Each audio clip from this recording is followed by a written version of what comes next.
My name is McKenna. I'm going to be doing my 12 cranial nerve assessment. Brenna here is going to be my client. Starting off, I'm going to start with just hand hygiene using some hand sanitizer. And then moving into my assessment, I'm going to start with the first cranial nerve, which is the olfactory nerve. And this is used to detect if somebody has sense of smell. They're going to close their eyes and then cover one nostril at a time, and I'm going to have them recognize a familiar scent, and this would show that their olfactory nerve is intact. So I'll have you close your eyes for me, okay, and then cover one nostril, and then I'm going to hold up the scent to your nose, and you tell me what you smell. Alcohol swab. Okay, and then I'll have you cover the other nostril, and I'm going to have a different scent here, and tell me what you smell. Lemon. Okay. So my patient's olfactory nerve is intact because she's able to determine two different scents that are familiar with her eyes closed and one nostril at a time. Moving on to optic nerve, which is number 2. This is going to be testing her vision and ability to read. So I'm going to have a piece of paper with 12-point font on it, 14 inches away from her face, and then she is going to read one line with her left eye covered, and then with her right eye covered, and then with both eyes. So here is just a HIPAA form that we have from our hospital. So I'm going to have you hold this about 14 inches, which is about here, away from your face. And I'll have you cover your left eye first and read one sentence. The attached notice of privacy practice of Child Medical Center describes how we may use or give out your protected health information to carry out your treatment for payment of service you received or for the activities needed to run our business. Okay, and then I'll have you cover the other eye and go ahead and read the next sentence. It describes other situations when we may need to use or give out your information, such as those that are required by law for public health activities. Okay, and then I'll go ahead and have you uncover both and read the next line. Examples of situations are given in the notice to help you understand the many uses of protected health information.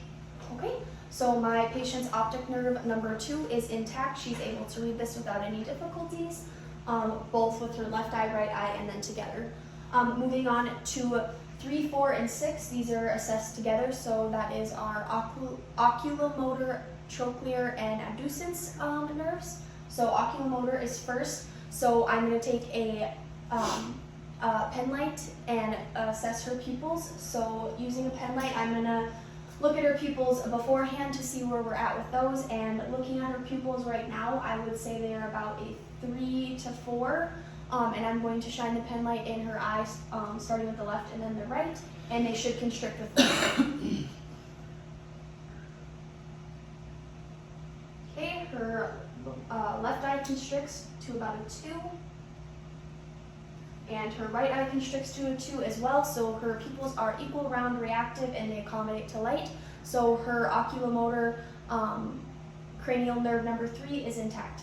Moving on to cranial nerve number 4, trochlear. This assesses her vision as well. So it's going to assess if her eye is able to dilate from a distance to a shorter distance. So when you're looking far away, your eyes should be dilated, or your pupils should be dilated, and as you're looking at something closer, they should constrict. So I'm going to have Brenna look at the light up here that's on the wall for 10 to 15 seconds. I'll watch the clock for that. And then once the time there is up, I will have her look at my finger 4 inches away from her nose and move inwards, and her pupils should constrict. So we have had 10 seconds. I'm going to have you look at my finger here. Okay, and her pupils do constrict with the inward movement of my finger. So her trochlear cranial nerve number 4 is intact. And then moving on to number 6, abducens. This also assesses her vision as well. So it's going to be assessing her parallel, vertical, her horizontal vision and gaze. So starting with the pen light, I'm not going to have the light on, but I'm going to have you follow the direction going left to right, up, down, and then in a diagonal way. So starting at the center here, I'm going to have you follow the pen light to the left, right, middle, up, down, and diagonally.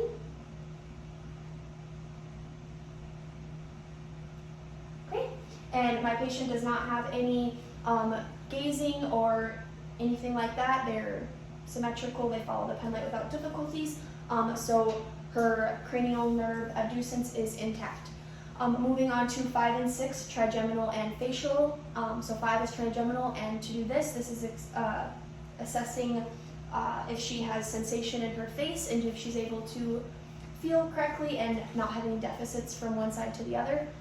So I'm going to take a Q-tip applicator, I'm going to touch in 3 different sites on her face, and she will tell me when she feels that. So I'll have you close your eyes for me and just say yes if you feel a touch. Yes. Yes.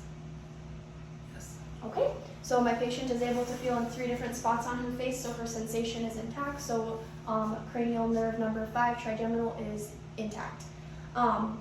Moving on to facial, so this is going to be testing like her facial muscles along with raising eyebrows, smiling, closing her eyes. So I'm going to first have her clench her jaw for me, and I'm going to try and pull down on her mandible and see if I can separate that. So I'll have you clench for me. And I'm going to push down, and there is equal resistance on both sides, and I'm unable to separate that. And now I'm going to have you raise your eyebrows for me, and they are symmetrical. I'll have you close your eyes really tight for me, okay? And then smile, and then I'll have you puff out your cheeks. Okay, so all 4 of those are symmetrical, even, and she's able to complete them without difficulties. So her facial nerve number 7 is intact. Moving on to 8, acoustic vestibule cochlear. I'm going to test 2 different things, starting with standing behind her and at a 1 to 2 feet distance, whispering 3 words while she covers one ear and then the other, and she should be able to repeat those 3 words, and then I'm going to do a walking assessment at the end. So I'll have you cover your left ear first, and I'm going to whisper 3 words. Green, orange, blue. Green, orange, blue. Okay, and then I'll have you cover the other ear. Pink, red, purple. Pink, red, purple. Okay, so my patient is able to hear both of those, come back here.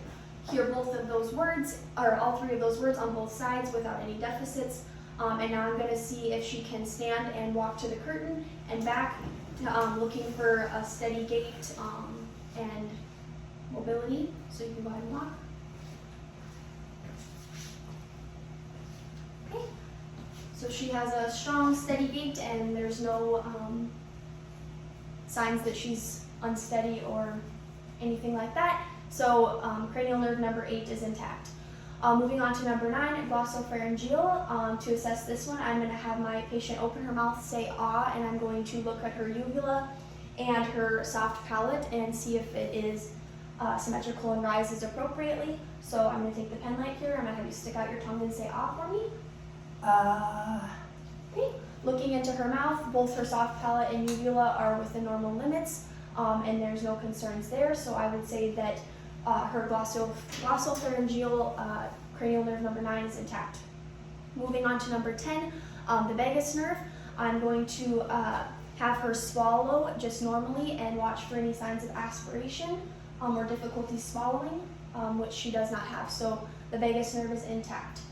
Moving on to number 12 is the hypoglossal. So I'm going to have her stick out her tongue, and I'm going to have her repeat 3 words: light, tight, and dynamite. And I'm going to be looking for any hoarseness while she talks or any difficulties, and then if her tongue is symmetrical and has normal movements while she talks. Light, tight, dynamite. Okay, perfect. So my patient did not have any deficits there and was able to repeat the words without any hoarseness. So cranial nerve number 12, hypoglossal, is intact.